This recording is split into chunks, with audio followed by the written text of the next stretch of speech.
Okay, ಇಲ್ಲೊಂದು ಹೆಲ್ದಿಯಾಗಿ ಮಸೊಪ್ಪು ಅಥವಾ ಸೊಪ್ಪಿನ ಸಾರು ಹೇಗೆ ಮಾಡೋದಂತ ನೋಡೋಣ. ಸೊಪ್ಪಿನ ಸಾರು ಜೊತೆಗೆ ನಾನು ಹಪ್ಪಳ ಕೂಡ ಮಾಡ್ಕೊಂಡಿದ್ದೀನಿ, ಜಸ್ಟ್ ನೆಂಚ್ಕೊಳ್ಳೋಕ್ಕೆ. ಒಂದು ಕುಕ್ಕರ್ ತೊಗೊಳ್ಳಿ. ಕುಕ್ಕರಲ್ಲಿ ಮಸೂರ್ ದಾಲು ಮತ್ತು ತೂರ್ ದಾಲ್ ನಾನು ಒಂದು ಚಿಕ್ಕ ಸ್ಮಾಲ್ ಗ್ಲಾಸಲ್ಲಿ ತೊಗೊಂಡಿದ್ದೀನಿ. ನಿಮ್ಮ ಕ್ವಾಂಟಿಟಿ ನೋಡ್ಕೊಂಡು ತೊಗೊಳ್ಳಿ, ಓಕೆನಾ. ಅದೆಲ್ಲನ ಚೆನ್ನಾಗಿ ತೊಳೆದಿಟ್ಕೊಳ್ಳಿ. ಅದಾದಮೇಲೆ ಮೆಂತ್ಯ ಸೊಪ್ಪು, ಪಾಲಕ್ ಸೊಪ್ಪು ಮತ್ತು ಸಬ್ಬಕ್ಕಿ ಸೊಪ್ಪು, ಸಬ್ಸಿಗೆ ಸೊಪ್ಪು ಅಂತ ಹೇಳ್ತೀವಲ್ಲ, ಅದನ್ನು ಚೆನ್ನಾಗಿ ತೊಳೀರಿ. ಲಾಸ್ಟ್ ಟೈಮ್ ತೊಳಿಬೇಕಿದ್ರೆ ಸ್ವಲ್ಪ ಅರಿಶಿನ ಪುಡಿ ಹಾಕಿ ತೊಳೀರಿ, ಯಾಕಂದರೆ ಆ ಕೆಮಿಕಲ್ಸ್ ಅದು ಇದು ಅಟ್ಲೀಸ್ಟ್ ಸ್ವಲ್ಪನಾದರೂ ಅವಾಯ್ಡ್ ಆಗಲಿ ಅಂತ. ಸೊ ತೊಳೆದಿರೋ ಬೇಳೆಗೆ ನಾನು 1-2 ಎಸಲಷ್ಟು ಅಥವಾ 1.5 ಎಸಲಷ್ಟು ಬೆಳ್ಳುಳ್ಳಿ ಹಾಕ್ಕೊತಿದ್ದೀನಿ. ಕುಗ್ಸೋದ್ರಿಂದ ನಿಮಗೆ ಬೆಳ್ಳುಳ್ಳಿ ಏನು ಸ್ಮೆಲ್ ಅನ್ಸತ್ತಲ್ಲ, ಸೊ ಆರಾಮಾಗಿ ಹಾಕ್ಕೊಳ್ಳಿ. ಅಟ್ಲೀಸ್ಟ್ ಒಳ್ಳೇದು, ಅಟ್ಲೀಸ್ಟ್ ಹಿಂಗಾದರೂ ಬೆಳ್ಳುಳ್ಳಿ ತಿನ್ನಬೇಕು, ಅದನ್ನು ಹಾಕ್ಕೊಳ್ಳಿ. ಒಂದು ಟೊಮ್ಯಾಟೊ ಹಾಕ್ಕೊತಿದ್ದೀನಿ. ಟೊಮ್ಯಾಟೊನ ಕಟ್ ಮಾಡಿ ನೋಡಿ ಒಳಗಡೆ ಚೆನ್ನಾಗಿದೆಯಾ ಅಂತ ನೋಡಿ ಹಾಕ್ಕೊಳ್ಳಿ. ಉಂಡೆನೇ ಹಾಕ್ಬಿಟ್ರೆ ಒಂದು ಸಲ ಒಳಗಡೆ ಹುಳ ಆಗಿಬಿಟ್ಟಿರತ್ತೆ. ಸೊ ಅದನ್ನು ಅವಾಯ್ಡ್ ಮಾಡೋಕ್ಕೆ ಜಸ್ಟ್ ಒಂದು ಸಲ ನೀಟಾಗಿ ನೋಡಿಕೊಂಡು ಹಾಕಿ. ಅದೆಲ್ಲ ಆದಮೇಲೆ ನಾನು ಟೊಮ್ಯಾಟೊ, ಈರುಳ್ಳಿ, ಹಸಿಮೆಣಸಿನ್ಕಾಯಿ ಮತ್ತು ಒಣಮೆಣಸಿನ್ಕಾಯಿ ಎರಡನ್ನೂ ಹಾಕ್ಕೊತಿದ್ದೀನಿ. ಈರುಳ್ಳಿ, ಬೆಳ್ಳುಳ್ಳಿ, ಟೊಮ್ಯಾಟೊ, ಹಸಿಮೆಣಸಿನ್ಕಾಯಿ, ಒಣಮೆಣಸಿನ್ಕಾಯಿ. ನಾನು ಕಂಪ್ಲೀಟ್ಲಿ ಹಸಿಮೆಣಸಿನ್ಕಾಯಿ ಹಾಕ್ಕೊಳಕ್ಕೆ ಹೋಗಲ್ಲ, ಇಲ್ಲ ಒಣಮೆಣಸಿನ್ಕಾಯು ಹಾಕಲ್ಲ. ಟೇಸ್ಟ್ ಚೆನ್ನಾಗಿರುತ್ತೆ, ಎರಡನ್ನೂ ಮಿಕ್ಸ್ ಮಾಡ್ಕೊತೀನಿ. ಅದು 4 ಇದು 4 ತೊಗೊಂಡಿದ್ದೀನಿ.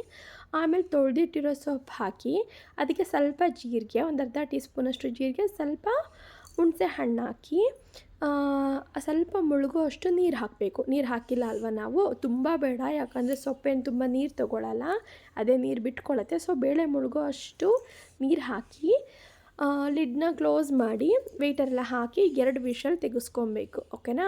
ಸೊ 2 ವಿಷಲ್ ತೆಗೆಸಿದ್ರೆ ಚೆನ್ನಾಗಿ ಬೇಯ್ಕೊಳ್ಳುತ್ತೆ ಅದು. ಸೊ ಬೇಳೆ ಎಲ್ಲ ಚೆನ್ನಾಗಿ ಬೆಂದಿರತ್ತೆ. 2 ವಿಷಲ್ ತೆಗೆಸಿ ಸಾಕು. ಕಡಿಮೆ ನೀರಿರೋದ್ರಿಂದ ಮೇಲೆಲ್ಲ ಉಕ್ಕೋದು ಇಲ್ಲ, ಆರಾಮಾಗಿ ಆಗಿರುತ್ತೆ. ಸೊ ನಾನು ಇವಾಗ 2 ವಿಷಲ್ ತೆಗೆಸಿ ಓಪನ್ ಮಾಡ್ತಾ ಇದ್ದೀನಿ. ಸೊ ಓಪನ್ ಮಾಡಿದ್ಮೇಲೆ ಹಿಂಗೆ ಕಾಣಿಸ್ತಿದೆ. ನೋಡಿ ಚೆನ್ನಾಗಿ ಬೇಯ್ಕೊಂಡಿದೆ. ಈಗ ಬೆಂದಿರೋ ಎಲ್ಲ ಬೇಳೆ ಒಂದು ಬಿಟ್ಟು, ಅಥವಾ ಬೇಳೆ ಸ್ವಲ್ಪ ಮಿಕ್ಸ್ ಮಾಡಿಕೊಂಡ್ರೂ ಪರವಾಗಿಲ್ಲ, ಅದನ್ನೆಲ್ಲ ತೆಗೆದು ಒಂದು ಮಿಕ್ಸಿ ಜಾರಲ್ಲಿ ಹಾಕ್ಕೊಳ್ಳಿ. ಬಿಸಿ ಇರುತ್ತೆ, ಬಿಸಿ ಟೈಮಲ್ಲಿ ರುಬ್ಬಕ್ಕೆ ಹೋದರೆ ಮೇಲೆ ಬಂದುಬಿಡತ್ತೆ. ಸೊ ಕೇರ್ಫುಲ್, ಸ್ವಲ್ಪ ಹೊತ್ತು ಟೈಮ್ ಇದ್ದರೆ ಬಿಡಿ, ಓಕೆನಾ. ಇಲ್ಲ ಅಂದರೆ ಸ್ವಲ್ಪ ಆದಷ್ಟು ತಣ್ಣಗೆ ಮಾಡಿ ರುಬ್ಬಕ್ಕೆ ನೋಡಿ. ಸ್ವಲ್ಪ ಫುಲ್ ಬಸ್ಬಿಟ್ಟು ಪಲ್ಸ್ ಆಪ್ಷನ್ ಇದೆಯಲ್ಲ, ಅದರಲ್ಲಿ ಮಾಡಿದ್ರೆ ಅಷ್ಟು ಈಸಿಯಾಗಿ ಮೇಲೆ ಬರೋಲ್ಲ. ಜಸ್ಟ್ ಹಿಂದೆ ಮುಂದೆ ಪಲ್ಸ್ ಮಾಡಿ, ಆವಾಗ ರುಬ್ಕೊಳ್ಳುತ್ತೆ. ತುಂಬ ರುಬ್ಕೋಬೇಡಿ, ಸ್ವಲ್ಪ ದಪ್ಪಗಿದ್ರೇ ಟೇಸ್ಟ್, ಓಕೆನಾ. ಸೊ ರುಬ್ಬಿರೋದಕ್ಕೆ ನಾವು ಒಂದು ಹರಳುಪ್ಪು ಹಾಕ್ಕೊಳ್ಳಿ, ಇಲ್ಲ ಈ ಟೈಮಲ್ಲಿ ಉಪ್ಪು ಸೇರಿಸ್ಕೊಳ್ಳಿ. ಎಷ್ಟು ರುಚಿಗೆ ಬೇಕು ಅಷ್ಟು ಉಪ್ಪು ಸೇರಿಸ್ಕೊಂಡು ಚೆನ್ನಾಗಿ ಬೇಯಿಸ್ಕೊಳ್ಳಿ. ಚೆನ್ನಾಗಿ ಬೆಂದಿರೋದಕ್ಕೆ ಒಂದು ಒಳ್ಳೆ ಒಗ್ಗರಣೆ ಕೊಡಿ. ಸಾಸಿವೆ, ಜೀರಿಗೆ, ಇಂಗು ಹಾಕ್ತಾಯಿದ್ದೀನಿ. ಕರಿಬೇವು ಸೊಪ್ಪಿದ್ರೆ ಕರಿಬೇವು ಸೊಪ್ಪು ಕೂಡ ಆ್ಯಡ್ ಮಾಡ್ಕೊಳ್ಳಿ. ಸೊ ಎಲ್ಲ ಆದಮೇಲೆ ಈ ಥರ ಇತ್ತು.